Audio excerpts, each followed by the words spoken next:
In this video, you'll discover 20 of the most mind-blowing, bizarre, and powerful vehicles created by Nazi Germany during World War II. Whether for land, sea, or air, each machine tells a story of ambition, innovation, and terrifying design. By the end, you'll see how far the Third Reich went to change the rules of warfare through engineering. Hello. Welcome to the new video. When we think about World War II, we often imagine tanks crossing the battlefield and airplanes slicing through skies devastated by war. Driven by a desperate race for ideology and technological superiority, science and chemistry collided as one. Today, we will introduce 20 vehicles manufactured by Nazi Germany. Are you new to this channel? Please subscribe, like, and turn on notifications. They weren't just machines, they were weapons of fear, speed, and science fiction-level engineering. From stealth subs to monster tanks, Nazi Germany's WW2 vehicles pushed technology beyond its time, and some were so advanced, they shocked even the Allies. 20.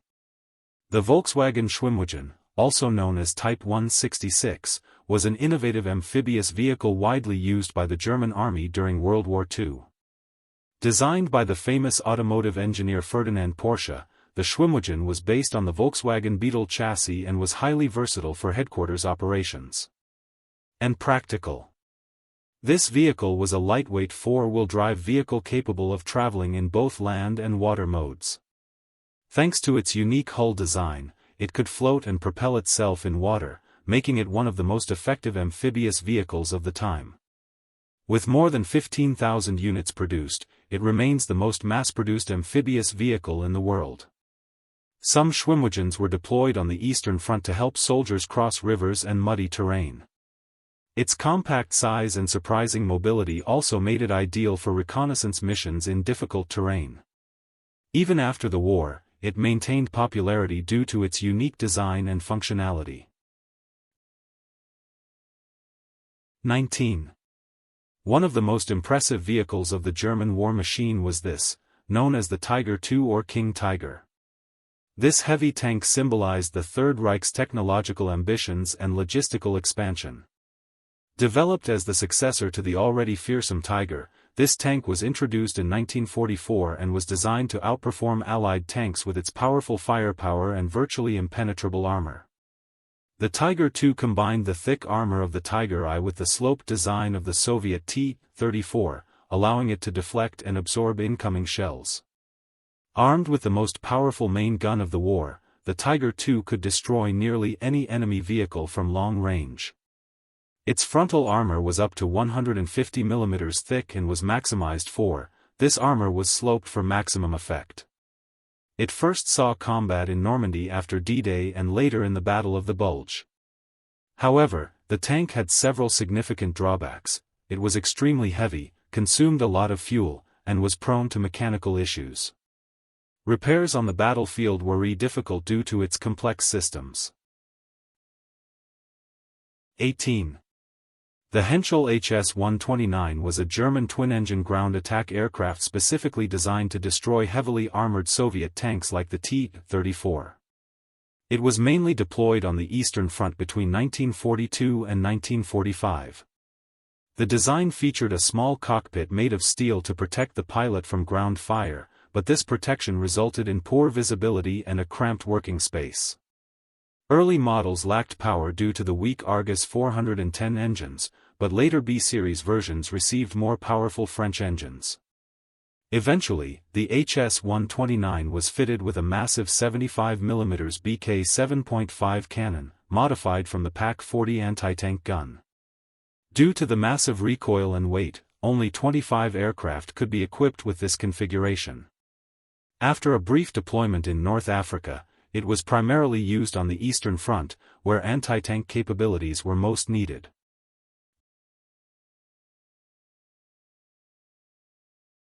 17. Lightly armored reconnaissance vehicles played a crucial role in Germany's early war strategy. These fast and agile vehicles were used to identify enemy positions, to scout enemy positions and deliver important information to the front lines.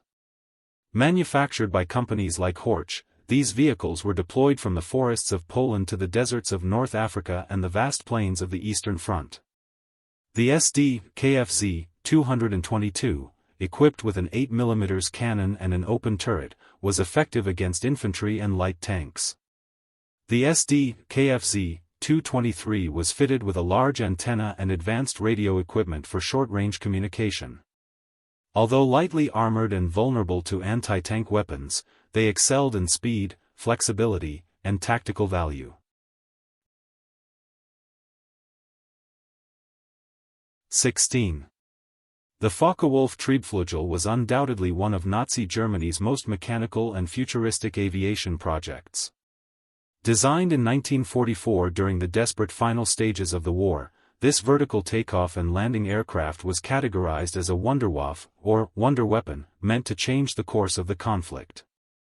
Instead of fixed wings, it featured a massive rotating rotor blade mounted around the fuselage with ramjet engines installed at the tips. This rotation generated both lift and thrust, allowing the aircraft to take off vertically, ideal during a time when airstrips were under constant attack. Once airborne, the aircraft would tilt horizontally and engage Allied bombers with its planned 430mm cannons. However, the design was purely a concept on paper, and no prototype was ever built or tested. The Triebflugel remained a paper concept where fantastical engineering and desperate illusion were mechanically blended. 15. Also known as the Grosser Mercedes, the Mercedes-Benz 770 Grosser was not a weapon, but a symbol of power, prestige, and propaganda in Nazi Germany. Originally introduced in 1930, this impressive luxury car gained notoriety as the favored high-end vehicle of Adolf Hitler and the Nazi elite during the Third Reich era. With its size, luxurious design, and eye-catching appearance, the 770 symbolized authoritarian grandiosity. Later models, particularly the W150 series introduced in 1938, were fitted with armor plating and bulletproof glass, making them the first true armored limousines. Under the hood was a 7.7L supercharged V8 engine producing over 230 horsepower, an impressive feat for the time, especially considering the heavy armor. With its long wheelbase and elegant fenders, the car had an almost majestic appearance. It was ideal for military parades, diplomatic ceremonies, and public events. Hitler's personal model frequently appeared in speeches and state visit scenes, usually with an open roof to allow visibility to the crowd. These images contributed to the global portrayal of the regime as powerful and untouchable. 14. The Jagdtiger represented the peak of Nazi Germany's obsession with heavy tank destroyers. Representing the pinnacle of Nazi Germany's obsession with heavy tank destroyers, this nearly unstoppable giant was designed to eliminate enemy armor from extreme distances. Based on the already impressive Tiger II, it weighed nearly 75 tons, making it the heaviest combat vehicle of World War II. With its thick frontal armor and massive size, this beast was designed more for static defense than for quick maneuvers. Its primary weapon was a massive anti-tank gun capable of destroying nearly all Allied tanks long before they could return fire. Its frontal armor was 250mm thick, rendering it almost impervious to most Allied weapons. But this relentless power came at a cost. It was slow, mechanically unreliable, and often became a victim of its own weight. The engine and drivetrain frequently failed under the load. Between 1944 and 1945, only about 70 to 80 units were produced due to bombings and shortages of resources. Many of them saw combat on the Western Front, especially during the Battle of the Bulge. When deployed correctly, a single unit could annihilate an entire enemy formation, but such scenarios were rare. 13. The SD KFZ 2 Kettenkrad was one of the most unique and versatile vehicles used by Nazi Germany during World War II. A hybrid between a motorcycle and a tracked vehicle, it was deployed across Europe and the Eastern Front, showed Germany's ingenuity in handling the rough terrain of the Eastern Front. Originally developed in the late 1930s as a lightweight tractor for airborne troops, it quickly proved its versatility in roles such as laying cables, towing light artillery, and transporting troops, ammunition, and supplies across muddy or snow-covered terrain where regular vehicles would become stuck. At the front, it had a traditional motorcycle frame with handlebars for low-speed steering, while the rear tracks provided stability and grip. Despite its appearance, it was surprisingly fast, reaching speeds of up to 70 km per hour on paved roads. Its compact size made it ideal for narrow paths, urban ruins, and even air transport. Though it lacked armor or weaponry, it was renowned for its reliability. On the Eastern Front, it was frequently used to recover stranded vehicles, deliver supplies to the front lines, or lay communication cables. 12. Literally a land tugboat, this was one of Nazi Germany's lesser-known but ambitious military engineering projects. It was an amphibious tracked vehicle designed to cross rivers, support beach landings, and traverse swamplands. Developed by Rheinmetall Borsig in the late 1930s for German engineers, the LWS, Landwasserschlepper, aligned with Germany's early Blitzkrieg strategy, where logistical flexibility was vital in regions like Eastern Europe that had many rivers and poor infrastructure. It was something between a boat and a tank. It resembled something between a boat and a tank, with a steel ship-like hull, tracks for land movement, and a rear-mounted propeller for propulsion in water. Though unarmored and unarmed, it was highly mobile and could transport troops, equipment, and supplies across water or swamp terrain. The LWS could also tow pontoons, barges, or artillery pieces through shallow water and was theoretically impressive to bridge construction units and stormtroopers. However, interest waned as amphibious operations like Operation Sea Lion were abandoned. Only a handful of prototypes and early production models were built. Nevertheless, some were deployed to the Eastern Front and the Balkans, where such capabilities were necessary due to the terrain. A more advanced version, the LWS-2, was developed later in the war. 11. The FA-223 Drach was one of Nazi Germany's most futuristic aviation projects and is often considered the world's first truly functional transport helicopter. Developed by Fokker in the 1940s, this aircraft was years ahead of its time when helicopters barely functioned. With twin rotors mounted on either side of the fuselage, it could take off and land vertically, allowing it to carry cargo, wounded soldiers, or even vehicles in rough terrain without runways. Its versatility made it useful for mountain rescue, transport missions, and reconnaissance, especially in areas inaccessible to conventional aircraft.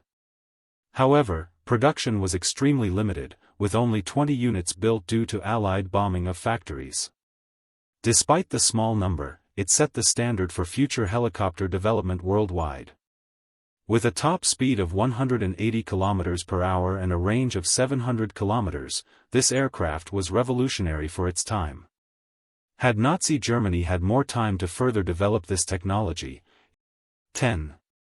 The Sturmtiger was one of the scariest and most unusual armored vehicles of Nazi Germany, specifically designed to destroy heavily fortified targets. Instead of engaging with the enemy directly, its goal was to destroy bunkers, fortresses, and entire city blocks with a single devastating shot. Based on the infamous Tiger I chassis, the Sturmtiger featured a massive superstructure instead of the standard turret to accommodate a 38 cm rocket mortar originally developed for the Navy. As a result, it became a mobile cannon capable of turning entire buildings into rubble with a single shot. Developed after the brutal urban combat in Stalingrad, it was equipped with the RW-61 rocket mortar and could fire shells weighing over 350 kilograms, both physically and psychologically destructive. The tank weighed over 65 tons and had a complex system of dampers and vents to manage the immense recoil of the main gun. It was deployed in the Warsaw Uprising, Battle of the Bulge, and the defense of the Rhineland, acting as a mobile fortress capable of delaying enemy breakthroughs or destroying strategic targets. 9. The mine-clearing vehicles were some of the strangest and most mysterious vehicles developed by Nazi Germany during the war. It was me. Designed as a mine-clearing vehicle, the Minenraumer looked less like a battlefield machine and more like something straight out of a dystopian science fiction movie. With spiked wheels, thick armor, and an insect-like silhouette, this tank was built to pass directly through minefields and absorb heavy explosions. The prototype was built in 1942 by Krupp in collaboration with Alcott and Mercedes-Benz. The Minenraumer had 3 massive wheels, 2 in front and 1 in the rear, each equipped with metal cleats to absorb blasts. The crew was positioned between the wheels, protected by armor from explosions. However, the concept proved unrealistic. The tank was slow, mechanically unreliable, too heavy for rough terrain, and completely unsuitable for dynamic combat.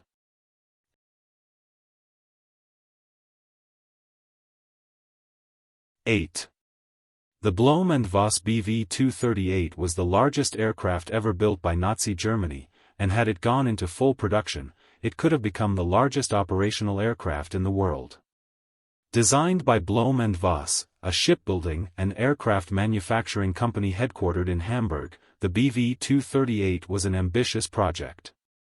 It was a massive flying boat intended for long-range transport, maritime reconnaissance, and even bombing missions.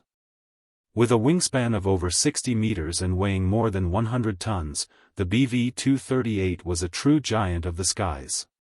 It was powered by 6 Daimler-Benz. This train, powered by a DB603 V12 engine, was capable of transporting troops, vehicles, or cargo over long distances. The fuselage resembled a vessel for water landings, equipped with multiple safety devices and high wings. Technologically innovative, it used lightweight alloys and reinforced internal structures to maintain manageable weight. The only completed version, the V1, made its first flight over Germany in 1944. 7. The German armored train was one of the most impressive and unusual weapons in the Nazi arsenal. This massive steel unit acted as a rolling fortress, combining the firepower of an armored vehicle with the mobility of a train, equipped with weapons and armor and capable of transporting troops and tanks. Based on 19th-century ideas, this train was revived by Hitler's war machine, particularly on the vast and unstable Eastern Front, where railways played a decisive role as supply lines. These trains reinforced existing locomotives and railcars with thick steel plating, making them capable of withstanding ambushes, explosives, and even anti-tank weapons. They were equipped with anti-aircraft guns, machine guns, tank cannons, and mortars, often mounted on rotating platforms. Some trains featured command cars, reconnaissance cars, or anti-aircraft wagons, functioning as fully mobile battle formations. Others carried tanks or infantry ready to be deployed at strategic locations. In Poland, the Balkans, and the Soviet Union, they played a role in suppressing resistance and protecting vital railway connections. Beyond their combat power, they had a tremendous psychological impact. 6. This was Nazi Germany's desperate last attempt to secure air superiority. The jet fighters designed in the final months of the war had to be fast, cheap, and mass-producible, even if operated by young or barely trained pilots. The H-2162, developed under the Emergency Fighter Program in 1944, was a response to the devastating bombing of German cities and industries. It reached speeds of over 900 km per hour, making it one of the fastest aircraft in the war, and was armed with 2 20mm cannons. Production was very fast but sloppy, and the use of non-strategic materials like wood led to structural weaknesses. These fighters were hastily assembled and barely tested, resulting in numerous mechanical problems. Nevertheless, the concept was futuristic, a small, lightweight jet fighter capable of mass attacks on enemy bombers.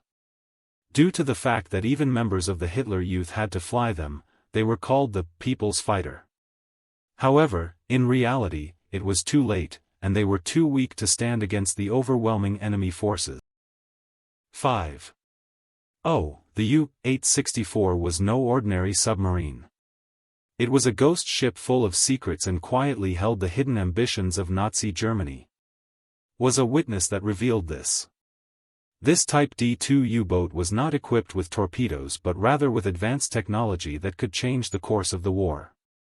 As part of Operation Caesar, the mission of this vessel was to transport over 60 tons of critical supplies, including Z-engine components and blueprints, to Japan.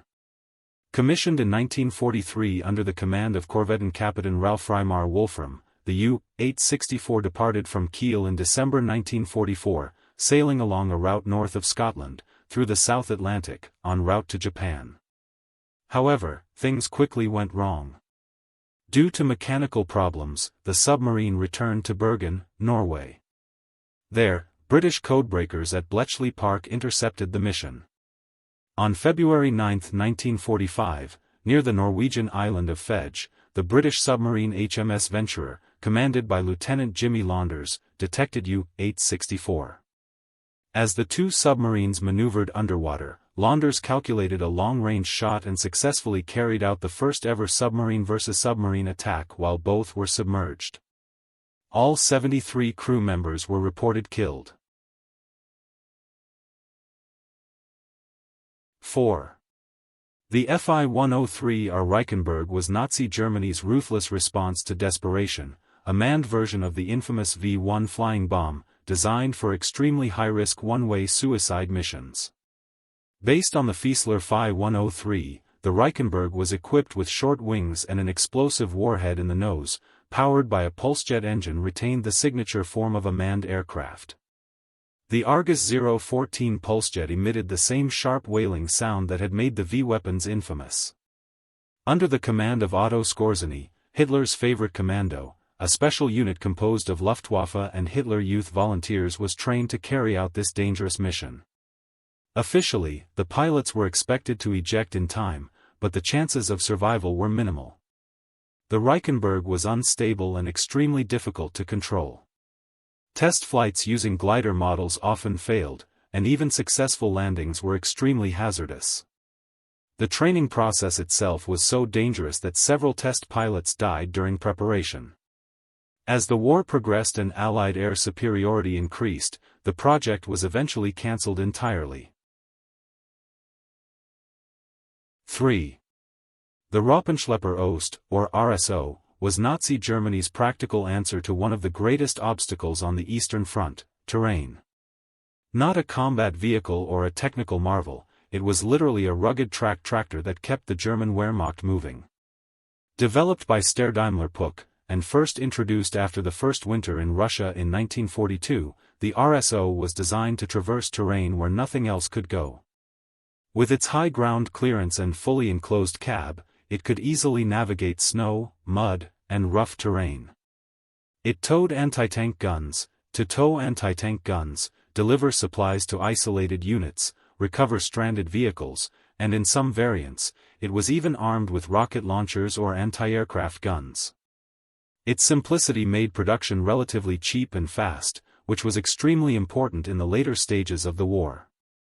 Thanks to its basic technology, it could often be repaired in the field with limited resources. The RSO was used not only on the Eastern Front but also in Italy and the Balkans. Even after the war, some models continued to serve farmers and maintenance crews for years. It was slow but highly reliable. 2. The Goliath tracked mine looked like a toy tank but was actually a terrifying weapon. This small, remote-controlled tracked vehicle was designed to deliver explosives beneath enemy targets and then detonate them from a safe distance.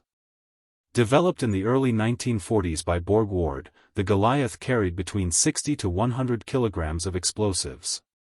Early models used electric motors, but later versions were equipped with gasoline engines to increase reliability. A wired remote control gave the operator full command over navigation and detonation. It was ideal for urban combat and fortified positions. The idea was to drive the Goliath under a tank or into a bunker and detonate it without risking soldiers' lives. Some models were armored, but they offered little protection against machine guns or cannon fire. The Goliath and its operator were connected by a cable that was also vulnerable, often becoming a weakness in combat. It was deployed on the Eastern Front and in Italy, but due to its slow speed, vulnerability, and high cost, its success was limited. 1. The Porsche Type 64 marked the beginning of something legendary. As the first design to bear the Porsche name, it laid the foundation for what would become one of the world's most iconic sports car brands. Built in the shadow of the rising Third Reich, it served as a streamlined propaganda tool to showcase Germany's technological superiority. Ferdinand Porsche designed the Type 64 for a propaganda race between Berlin and Rome, a symbolic gesture of the Axis alliance. This car shared much of its engineering with the Volkswagen Beetle, but while the Beetle was humble and functional, the Type 64 was sleek and futuristic. Its teardrop-shaped aluminum body and enclosed rear-mounted 1.0L single-cylinder engine made it look like it came from the future. Thanks to its light weight, it could reach speeds of over 140 km per hour, an impressive feat for the time. Its advanced aerodynamics influenced Porsche designs for years to come. After the war, the only surviving Type 64 became a private collector's item and was eventually auctioned for millions of dollars. The Type 64 is still considered the ancestor of all Porsche sports cars. Only 3 were ever built between 1939 and 1940. One survived the war and is regarded as the mother of all Porsche's sports car legacy. Which of these World War II vehicles do you think is the most unbelievable? Let us know in the comments. If you enjoyed the video, please give it a like. To watch more videos we've made, click or browse one on your screen. Thank you for watching, and see you next time.